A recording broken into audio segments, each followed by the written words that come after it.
ಎಲ್ಲರಿಗೂ ನಮಸ್ಕಾರ ರೀ. ಹೆಂಗದಿರಿ? ನಾನು ಶ್ವೇತಾ. ಜಗತ್ನ್ಯಾಗ ನಡೆದಿರೋ ಸುದ್ದಿನ ನಮ್ಮ ಉತ್ತರ ಕರ್ನಾಟಕ ಭಾಷಾದಾಗ ಹೇಳಲಿಕ್ಕೆ ಬಂದೀನಿ. ಮಸ್ತ್ ಚಾ ಕುಡ್ಕೋತ ಖಡಕ್ ಮಿರ್ಚಿ ಮಾಡಕ್ಕೆ ನೋಡ್ರಿ. ಸೈಡಿಗೆ ಹೋಗು ರಾಹುಲ್ ಬತ್ತವ್ನೆ, ಸೈಡಿಗೆ ಹೋಗು ರಾಹುಲ್ ಬತ್ತವ್ನೆ. ಡೌ ಡೌ ಡೌ ಡೌ ದುನಿಯಾ ಕಣೋ, ರಾಹುಲ್ ಒಪ್ನೆ ಸಾಚಾ ಕಣೋ. ನೋಡ್ರಿ ನಮ್ಮ ರಾಹುಲ್ ಗಾಂಧಿ ಅವರನ್ನ ಓಪನ್ ಫೇಸ್ ಹೆಲ್ಮೆಟ್ ಹಾಕೊಂಡು ಬುಲೆಟ್ ಬೈಕ್ ಹತ್ಕೊಂಡು ರೋಡ್ನ್ಯಾಗ ಹೋಗ್ಲಿಕ್ಕತ್ತಿದ್ದನ್ನ ನೀವು ಒಂದು ಸಲ ನೋಡ್ಲೇಬೇಕು.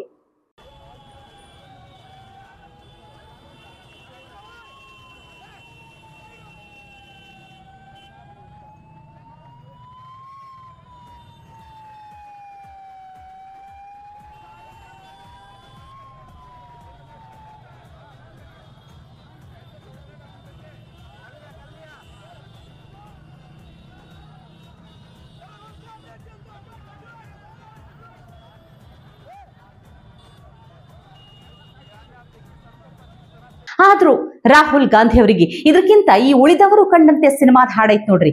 ಘಟ್ಟದ ಅಂಚಿದಾಯ್ ತೆಂಕಾಯಿ ಭತ್ತ ತೋಯ್ ಅಲೆನಾ ತೆಲ್ಕೇದ ಪೊರ್ಲೋಗುತ್ತಾದಿನಾಡಿಯೇ. ಈ ಹಾಡು ಚಲೋ ಸೂಟ್ ಆಗ್ತಿತ್ ನೋಡ್ರಿ. ಆದ್ರ ಸ್ವಲ್ಪ ಈ ಶೂಟಿಂಗ್ ಸೀನ್ ಚೇಂಜ್ ಮಾಡ್ಕೊಂಡ್ರ ಸಾಕಾಗಿತ್ತಂತ ಅನಸ್ತದ ಅಲ್ರಿ. ಮತ್ತಿನ್ ಏನ್ ಹೇಳಿರಿ ನಾನು? ಇನ್ನ ಲವ್ ಫೇಲ್ಯೂರ್ ಆದ ಹುಡುಗರಂಗ 55 ವರ್ಷ ಆದ್ರೂ ಲಗ್ನ ಆಗ್ಲಾರ್ದೆ ಇದ್ರ ಏನಂತ ಹೇಳಬೇಕು, ಹೆಂಗ ಬಣ್ಣಿಸ್ಬೇಕು ನಾನು? ಈ ವರ್ಷ ಊಟ ಹಾಕಿಸ್ತಾರ ಅಂತ ಹೇಳಿ ಅಭಿಮಾನಿಗಳು ಕಾದ್ ತಾವ ಲಗ್ನ ಆಗಿ ಮಕ್ಕಳು ಮಾಡ್ಕೊಂಡ್ಬಿಟ್ರ. ಆದ್ರೆ ಈ ಸಲ ನೋಡ್ರಪ್ಪ, ರಾಹುಲ್ ಗಾಂಧಿ ಅವರು ಒಂದು ವಿಷಯನ ಸ್ಪಷ್ಟಪಡಿಸ್ಬಿಟ್ಟಾರ. ಓಪನ್ ಸ್ಟೇಜ್ ನಾಗೆ ಹೇಳ್ಬಿಟ್ಟಾರ, ನಾನು ಲಗ್ನ ಆಗ್ತೀನಿ, ನನಗ ಹೇಳ್ಕೊಡ್ರಿ ಅಲ್ಲಿಗತ್ತಾರ. चिराग पासवान से अगर आप सवाल जो पूछ रहे हैं, हम इस पे कोई टिप्पणी नहीं करेंगे, लेकिन उनको सलाह जरूर देंगे. हमारे बड़े भाई जल्द से जल्द शादी कर लें. अभिषेक मेरे लिए भी एप्लीकेबल है. वो तो पापा कब से कह रहे हैं. नहीं चल रही है इनके फादर के साथ.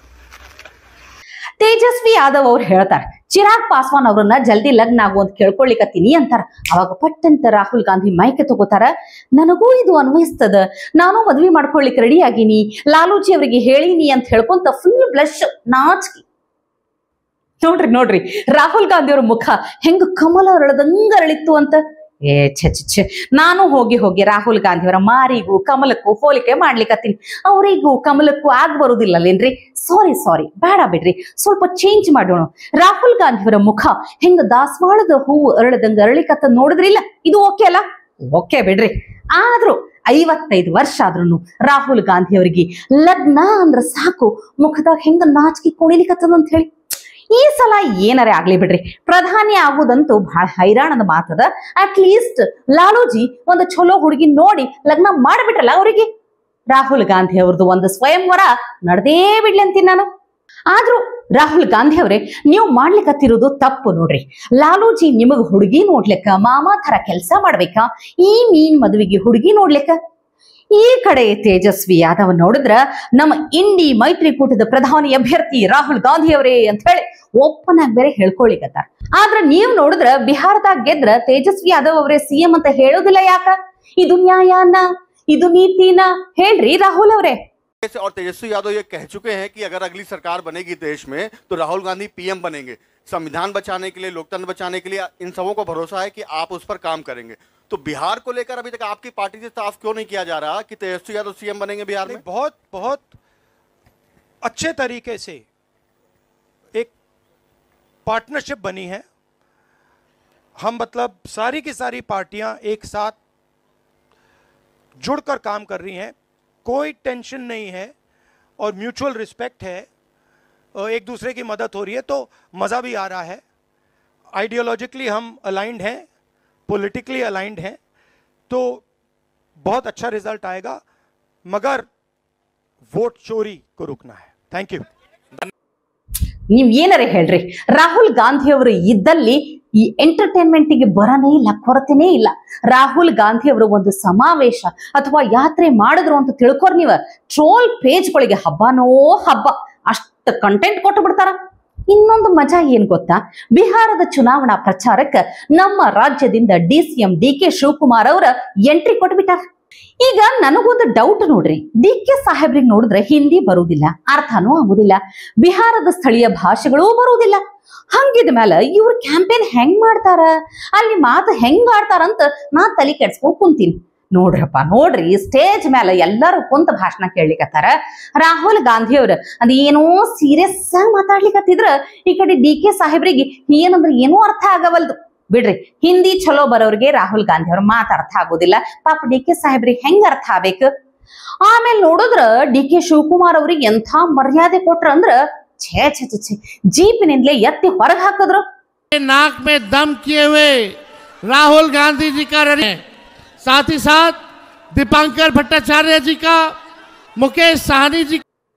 ನೋಡ್ರಿ ನೋಡ್ರಿ ನೋಡ್ರಿ, ಕರ್ನಾಟಕದಾಗ ರಾಜನಂಗಿರೋ ನಮ್ಮ DK ಸಾಹೇಬ್ರನ್ನ ರಾಹುಲ್ ಗಾಂಧಿ ಅವ್ರು ಹೆಂಗ ಅವಮಾನ ಮಾಡಿ ನಿಂದ್ರಸ್ಯಾರ ಅಂತ ಹೇಳಿ. DK ಸಾಹೇಬ್ರೆ, ಕಾಂಗ್ರೆಸ್ನಾಗ ಹಿಂದೂಗಳ ಪರವಾಗಿರೋ ನಾಯಕ ಅಂದ್ರ ನೀವೊಬ್ರೇ ಅದೇರಿ. ನಿಮಗ್ ಹಿಂಗ ಅವಮಾನ ಆದ್ರ ನಮ್ಮಿಂದಂತೂ ಸಹಿಸ್ಕೊಳ್ಳಿಕ್ಕಾಗುದಿಲ್ಲ. ಆದಷ್ಟು ಜಲ್ದಿ ಇದಕ್ಕೊಂದು ಪರಿಹಾರ ಕೊಡಿಸ್ರಲ್ಲ ಪ್ಲೀಸ್. ಇನ್ನ ನಮ್ಮ ರಾಜ್ಯದ ವಿಷಯಕ್ಕೆ ಬರೋಣ. ರಾಜ್ಯದ ವಿಷಯ ಅಂದ್ರ ಬ್ಯಾರೆ ಏನೈತ್ ಹೇಳ್ರಿ, ಧರ್ಮಸ್ಥಳದ ಕೇಸೆ. ಈ ನಮ್ಮ ರಾಜಣ್ಣ ಅವ್ರದಾರ ನೋಡ್ರಿ, ಅದೇ ರೀ ಸತ್ಯ ಹೇಳಿದ್ದಕ್ಕೆ ವಜಾ ಆದವ್ರು ಈಗ ಅವ್ರು ಮತ್ತೊಂದು ಸತ್ಯನ ಮತ್ತೊಂದು ಖರೆ ವಿಷಯನ ಹೇಳ್ಯಾರ. ಕೇಳಿಸ್ಕೊರೊಂದ್ಸಲ. ಧರ್ಮಸ್ಥಳದ ವಿಚಾರದಲ್ಲಿ ನೋಡಿ, ಒಂದು ಬಾಡಿ ನಾವು ಮಣ್ಣು ಮಾಡಿದ್ಮೇಲೆ ನಮ್ಮದೇ ಬಾಡಿ ಇದ್ರೂ ಕೂಡ ನಮಗೆ ತೆಗಿಲಿಕ್ಕೆ ಅಧಿಕಾರ ಇಲ್ಲ. ಅದು ತಾಲೂಕಾ ಮ್ಯಾಜಿಸ್ಟ್ರೇಟು ಅವರು ಬಂದು ಅವರ ಮುಂದೆ ಬಾಡಿನ ಅದನ್ನು ನಾವು ಬಾಡಿ ಆಚೆ ತೆಗೆಯೋದು ಅಂತಲ್ಲ, ಎಕ್ಸ್ಯೂಮ್ ಮಾಡ್ತಾರೆ. ಅದನ್ನು ಎಕ್ಸ್ಯೂಮ್ ಮಾಡಿದಾಗಲೇ ಮಾತ್ರನೇ ತಲೆಬುಡೆ ಸಿಗೋದು. ಇವನು ತಲೆಬುಡೆ ತರಬೇಕಾದ್ರೆ ಎಲ್ಲಿ ಎಕ್ಸ್ಯೂಮ್ ಮಾಡಿಸಿದ್ದಾನೆ? ಮೊದಲೇ ಬೇಸಿಕಲ್ಲಿ ಕಾನೂನನ್ನು ಮೀರಿ ತಲೆಬುಡೆ ತಂದಿರ್ತಕ್ಕಂಥ ಮೊದಲು ಅದನ್ನು ಕೇಳಬೇಕಲ್ಲ, ಎಲ್ಲಪ್ಪ ಇದ್ರ ಹಣ ಎಲ್ಲೈತೆ, ಎಲ್ಲಿ ಹೂಡಿದ್ರಿ, ಎಲ್ಲಿ ತೆಗೆದ್ರಿ, ಬುರುಡೆ ಎಲ್ಲಿ ತೆಗೆದೆ, ನಿನಗೆ ಯಾರು ಅಧಿಕಾರ ಕೊಟ್ಟವ್ರು ಯಾರು, ಅದನ್ನು ಮೊದಲು ವಿಚಾರಣೆ ಮಾಡಬೇಕಿತ್ತಲ್ಲ.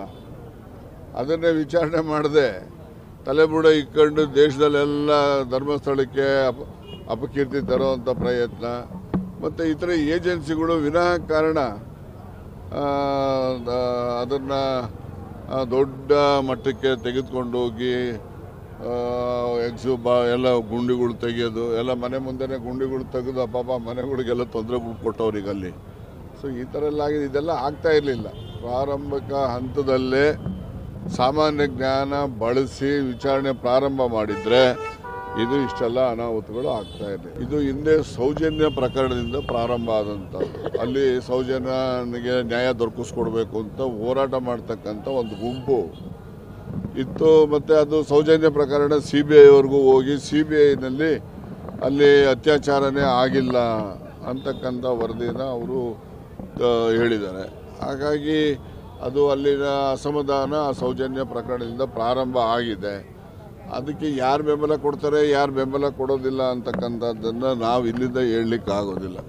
ಯಾಕೆಂದರೆ ಸೌಜನ್ಯ ಪ್ರಕರಣನೂ ಕೂಡ ಅಲ್ಲಿ ಸೌತ್ ಕನ್ನಡ ಜಿಲ್ಲೆಯಲ್ಲಿ ವಿಶೇಷವಾಗಿ ಬೆಳ್ತಂಗಡಿ, ಉಜಿರೆ ಆ ಭಾಗದಲ್ಲೆಲ್ಲ ಹೆಚ್ಚು ಪ್ರಾಮುಖ್ಯತೆಯನ್ನು ಪಡೆದಿದ್ದಂಥದ್ದು. ಅದು ಸುಮಾರು ಅಲ್ಲೇ 10 ವರ್ಷದ ಹಿಂದಿನ ಪ್ರಕರಣ. ಅದು ಈಗ ಇದು ಯಾವುದೋ ತಲೆಬುರುಡೆ ಹಿಡ್ಕೊಂಡು ಇವನು ಯಾರೋ ಹೇಳ್ದ ಅಂತೇಳಿ ಮೊದಲು ನಾನು ಕಂಪ್ಲೇಂಟ್ ಕೊಡೋಕೆ ಹೋದವನು ನನ್ನ ಪೂರ್ವಾಪರ ನೋಡಬೇಕಲ್ವ, ಅವನು ಯಾರು, ಏನು, ಎತ್ತ, ಇವನು ಹೇಳೋದು ನಾವು ನಂಬಬೇಕಾ ನಂಬಾರ್ದು, ಇವೆಲ್ಲ ಮಾಡಬೇಕಲ್ಲ.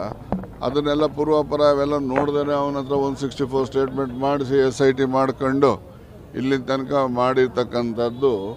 ಇದು ಪ್ರಾರಂಭಿಕವಾಗಿಯೇ ಎಲ್ಲರೂ ಕೂಡ ಎಡವಿದ್ದಾರೆ ಅಂತಕ್ಕಂಥದ್ದು. ಅಂದ್ರ ಕಾಂಗ್ರೆಸ್ ಸರ್ಕಾರ ಧರ್ಮಸ್ಥಳ ಕೇಸ್ ವಿಚಾರದಾಗ ಎಡವಟ್ಟು ಮಾಡೇದ ಅಂತ ಅವರೇ ಒಪ್ಕೊಂಡಂಗ ಆಯ್ತಲ್ಲ. ಇದು ಬಿಡ್ರಪ್ಪ, ಇನ್ನೊಂದು ಭಾರಿ ಸ್ಫೋಟಕ ರಹಸ್ಯ ಬಯಲಾಗೈತಿ. ಅಸಲಿಗೆ ಈ ಧರ್ಮಸ್ಥಳದ ವಿರುದ್ಧ ಹೋರಾಡ್ಲಿಕತ್ತಿದ್ರಲ್ಲ ಮಹೇಶ್ ಶೆಟ್ಟಿ ತಿಮರೋಡಿ ಅಂತ ಹೇಳಿ, ಅವ್ರ ಹೆಸರು ಮಹೇಶ್ ಅಲ್ವೇ ಅಲ್ವಂತ, ಅಲ್ತಾಫ್ ಅಂತ. ಮಹೇಶ್ ತಿಮರೋಡಿ ಇಸ್ಲಾಮಿಕ್ ಕನ್ವರ್ಟ್ ಆಗಿ ಹಿಂಗೆಲ್ಲ ಮಾಡ್ಲಿಕತ್ತಿದ್ರಂತ. ಇದನ್ನ ಸ್ವತಃ ಮಾಸ್ಕ್ ಮ್ಯಾನ್ ಹೇಳ್ಯಾರ ನೋಡ್ರಿ. ನನಗೆ ದುಡ್ಡು ಕೊಟ್ಟಿದ್ರು, 3 ವ್ಯಕ್ತಿಗಳು ದುಡ್ಡು ಕೊಟ್ಟಿದ್ರು. ಜಮೀರ್ MD, ಅಲ್ತಾಫ್ ಮತ್ತೆ ಸುಹೇನ್ ಅಂದ್ಬಿಟ್ಟು. ಅಲ್ತಾಫ್ ಬಂದ್ಬಿಟ್ಟು ತಿಮ್ಮಗೋಡಿ ಅಂತಿದಾರಲ್ಲ, ಅವನ ಆಕ್ಚುಲಿ ಹೆಸರು ಅಲ್ತಾಫ್ ಅಂದ್ಬಿಟ್ಟು. ಅವನು 15 ವರ್ಷದ ಹಿಂದೆನೆ ಇಸ್ಲಾಮ್ ಕನ್ವರ್ಟ್ ಆಗಿದ್ದಾನೆ. ಅವನು ನಾನು ದುಡ್ಡು ಕೊಡ್ತೀನಿ ಅಂತ ಕರ್ಕೊಂಬಂದ. ಅದಕ್ಕೆ ನಾನು ಅಗದಿದ್ದು ಏನ್ ಸಿಕ್ತಪ್ಪ, ಏನ್ ಸಿಕ್ತು ನೋಡಿ, ಏನ್ ಸಿಕ್ತು ನೋಡಿ ಮಹಾಜನ ಏನ್ ಸಿಕ್ತು? ಈ ಚಿಪ್ಪು ಕೊಟ್ರು, ನನಗೆ 5 ಲಕ್ಷ ರೂಪಾಯಿ ಕೊಟ್ಟಿದ್ರು, ಮತ್ತೆ 5 ಲಕ್ಷ ರೂಪಾಯಿ ಕೊಡ್ತೀನಿ ಅಂದ್ರು, ಆಮೇಲೆ ಕೊಟ್ಟಿಲ್ಲ. ಅದೇ ಹೇಳ್ದಲ್ಲ ನಾನು, ಜಮೀರು, ಅಬ್ದುಲ್ಲಾ, ಶರೀಫು, ಈ ಗಿರೀಶ್ ಮಟ್ಟನ್ ಇದಾನಲ್ಲ, ಅವನು ಹಿಂದೂ ಅಲ್ಲ, ಅವನು ಸುಮಾರು ಒಂದು 20 ವರ್ಷದಿಂದಲೇ ಇಸ್ಲಾಂ ಕನ್ವರ್ಟ್ ಆಗಿದ್ದಾನೆ. ಗುಜರಾತ್ ಮೂಲಕ ಪಾಕಿಸ್ತಾನಕ್ಕೆ ಹೋಗ್ಬಿಟ್ಟು ಅಲ್ಲೋ ಖೋಟಾ ನೋಟ್ ತಗೊಂಡ್ಬಂದು ನಮ್ಗೆ ಕೊಡ್ತಾ ಇದ್ದ, ಕೊಟ್ಟು ನೀವು ಮಾರು ಅಂತ ಹೇಳ್ತಿದ್ದ. ನಾವು ಮಾರಿಲ್ಲ, ಅದಕ್ಕೋಸ್ಕರ ಈ ಪ್ಲಾನ್ ಕೊಟ್ಟ ನಮ್ಗೆ. ಇದು ಆ ಮಾಸ್ಕ್ ಮ್ಯಾನ್ ಹೇಳಿದ್ದಲ್ರಿ, ಮತ್ತ ಬ್ಯಾರೆ ಮಾಸ್ಕ್ ಮ್ಯಾನ್. ಬಟ್ ನೀವು ಆ ಮಾಸ್ಕ್ ಮ್ಯಾನ್ ಹೇಳಿದನ್ನ ನಂಬುತ್ತೀರಿ ಅಂತಾದ್ರ ಈ ಮಾಸ್ಕ್ ಮ್ಯಾನ್ ಹೇಳಿದನು ನಂಬಲೇಬೇಕು. ಏನರೇ ಹೇಳ್ರಿ ನೀವು, ಮಹೇಶ್ ತಿಮ್ರೋಡಿಗೆ ಇದು ಬ್ಯಾಡ್ ಆಗಿತ್ತಂತೀನಿ. ಅಲ್ಲ, ಒಬ್ಬ ಅಜಿತ್ ಹನುಮಕ್ಕನವರವರನ್ನ ಕೆಣಕಿದ್ದಕ್ಕ ಇಂಥ ಪರಿ ಅನುಭವಿಸುವಂಗ ಆಯ್ತು. ಇವತ್ತಿಗೆ ಸುದ್ದಿ ಸಾಕಲ್ಲ, ನಾಳೆ ಇಂಥವೇ ಮತ್ತೊಂದು ಸುದ್ದಿ ತಗೊಂಡ್ ಬರ್ತೀನಿ. ಚಾ ಇಟ್ಕೊಂಡು ಮಿರ್ಚಿ ಮಂಡಕ್ಕಿ ನೋಡ್ಲಿಕ್ಕೆ ಕಾಯ್ಕೊಂಡಿರ್ರಿ. ಟಿವಿ ವಿಕ್ರಮ, ದೇಶ ನಿಮ್ಮ ಕೈಯಲ್ಲಿ. ಈ ಕಾರ್ಯಕ್ರಮ ನಿಮಗೆ ಇಷ್ಟ ಆಗಿದ್ದಲ್ಲಿ ಲೈಕ್, ಶೇರ್ ಹಾಗೂ ಕಮೆಂಟ್ ಮಾಡಿ. ಟಿವಿ ವಿಕ್ರಮದ ಕಾರ್ಯಕ್ರಮಗಳನ್ನು ನಿರಂತರವಾಗಿ ವೀಕ್ಷಿಸಲು ಸಬ್ಸ್ಕ್ರೈಬ್ ಮಾಡಿ, ಬೆಲ್ ಐಕನ್ ಒತ್ತಿ.